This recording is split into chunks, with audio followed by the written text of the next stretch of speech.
A day of my life as a batang kindergarten. Day 17.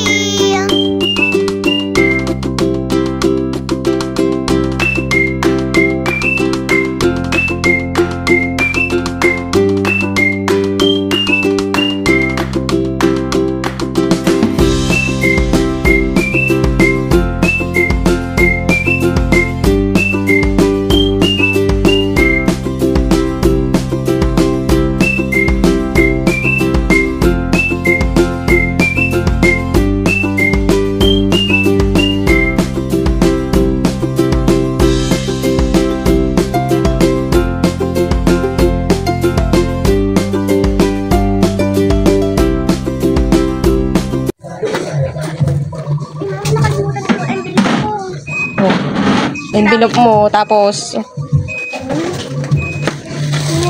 Envelope ko. tapos ano pang nakalimutan mo? Wow, duis. Ayan ang sinasabi ko. Dapat isinisinop mo na papunta dito sa may ano mo. Nag-chat sa akin si ma'am. Sabi niya, naiwan mo na nga daw yung envelope mo tsaka folder. Ano yun? Kung ano yung assignment mo pala. May assignment kayo? Ha?